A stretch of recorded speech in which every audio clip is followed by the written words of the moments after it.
Just a quick one, guys, before we do get into today's video. I want you to check out the channel's official clothing store, Klopp Clothing. Each design is limited edition and is perfect to wear on a match day, on the terraces at Anfield, down your local, or cozy in the comfort of your own home. Do browse our big collection by going down into the link in the description or going to kloppiclothing.com. Thank you, and let's get into today's video. And hello everybody, welcome back to the channel, guys. Hope you're all well. Before we do get into today's video, as always, please do smash that like button and subscribe to the channel for daily Liverpool content. Guys, we are back in action, of course, tomorrow. Liverpool looking to try and get back to winning ways after that disappointing result against Manchester United at the weekend. Our next challenge, of course, is up against Atalanta. And to be honest, for the first time probably this season, it does look like we are nearing full strength.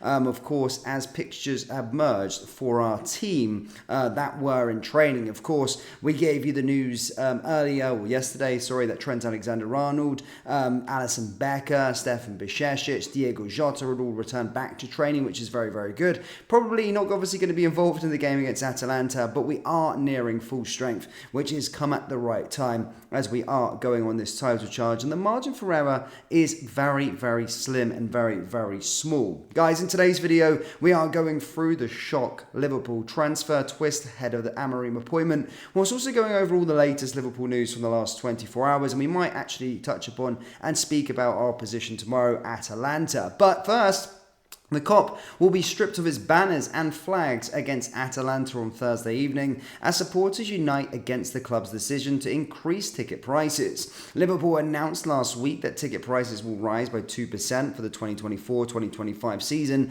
spinning the news as having the lowest ticket price rise so far across the Premier League. And while that 2% may appear minimal, it means everything to fans during an ongoing cost of living crisis, all the while it is something the club could live without. The increase triggered backlash from many fans and those who sit in the official supporters board, with United's statement condemning a decision that was made without meaningful consultation. In response, Liverpool supporters group Spying Cop 1906, responsible for the display we see on the Kop, have announced there will be no flags against Atalanta on Thursday. On X, they wrote, "We are disappointed in the football club's decision towards ticket prices for the 2024-2025 season, and in response, there will be no flags on the Kop for Thursday night's game." Unlike the club's own approach, this has been agreed in consultation with other fan groups. It is a decision that has so far received mixed views in regards to the timing, when the team on the pitch are pushing for two pieces of silverware, but equally nothing ever changes without a stand. The intention is also to withhold a display against Crystal Palace on Sunday, but tributes to Hillsborough will be the exception, with the closest home game to the anniversary.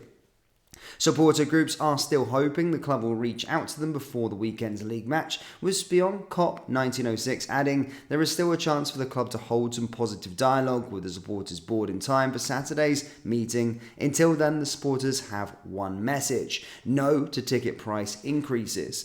I've said a lot of times, guys, of course I do get it. I do get both sides of the sort of argument, and of course the supporters are the lifeblood of this football club, and as rightfully said, it doesn't make a massive difference. I think £1 million per year Liverpool are going to be getting as a football club as a result. I do understand that the prices of running Anfield and match days go up, and as a business usually inflate those tickets or inflate those prices. But for a measly £1 million in footballing world, Liverpool don't really need that. Whereas £1 million across the supporters in a cost of living crisis, I can understand it. And yeah, hopefully we can find that kind of middle ground between the supporters and, of course, the club. But yeah, not great to hear there, but there will be no flags and banners around Anfield in the game against Atalanta. Into our main news, guys. Luis Diaz's name continues to be linked to Paris Saint-Germain, in addition to Barcelona, as another report puts his future at Liverpool under the spotlight. The 27-year-old is close to completing his second full season at Liverpool after joining the club in January of 2022. He's played 89 times and scored 24 goals since his arrival. He had been relied upon heavily this season, but questions over his future continue to emerge, now with the Telegraph the latest to add fuel to the fire. The report states that Liverpool and Diaz face a crossroads this summer amid interest from Paris Saint-Germain and Barcelona, though the club value him at around £75 million, which could prove too much for some. Bizarrely though, Diaz's contract situation is cited for the uncertainty over his future despite having 3 years remaining on his deal, a lot more than the likes of Virgil van Dijk and Trent Alexander-Arnold. Understandable then that Diaz is not the club's top priority when it comes to a new deal. The real interest from PSG described as real by Colombian reporter Pipe Sierra, who initially reported Diaz's move to Anfield a few years ago.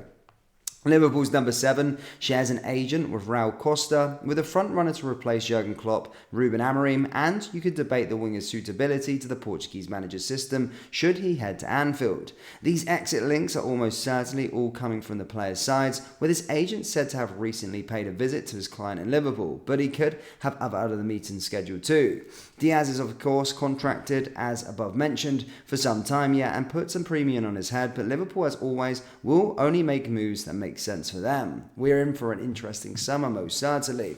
Yes, of course, there is a lot of talk around who our new manager is going to be. There could be a lot of chop and change, and I've said as a supporter on this channel that, to be fair, when it comes to the summer transfer window, there isn't an awful lot we need to be doing with regards to business. I think we need a left-sided centre-back, and that would probably be that in terms of transitioning into Ruben Amorim's sort of system. But obviously, this Luis Diaz link isn't going anywhere. This Luis Diaz link is staying. This Luis Diaz thing is just keeping on being reported by more reputable sources after more reputable sources. And it does seem as though it could be peddling his way out of the football club this summer. As stated, the club value him around £75 million.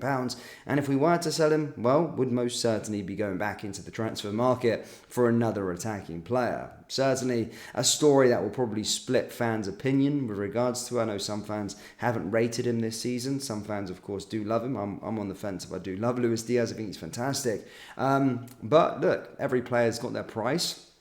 And if a player is trying to push himself out, then he's certainly not bigger than Liverpool Football Club if he's peddling his own narrative and looking at these reports. But yes, Paris Saint-Germain and Barcelona are interested, with Liverpool valuing at around £75 million. As I said, we're in the hot seat for negotiations as he's got 3 years left on his current contract. So there you go. Guys, in terms of actual the game tomorrow, guys, of course, we are up against Atalanta, the first of 2 legs in the Europa League. Atalanta, of course, just coming off the back of a defeat at the weekend to Cagliari. Prior to that, they lost to Fiorentina, with the last win coming in a 3-0 win over Napoli. So they're a side that have been running on a poor form recently, 6th in the Serie A, looking to try and, of course, get a Conference League or Europa League spot.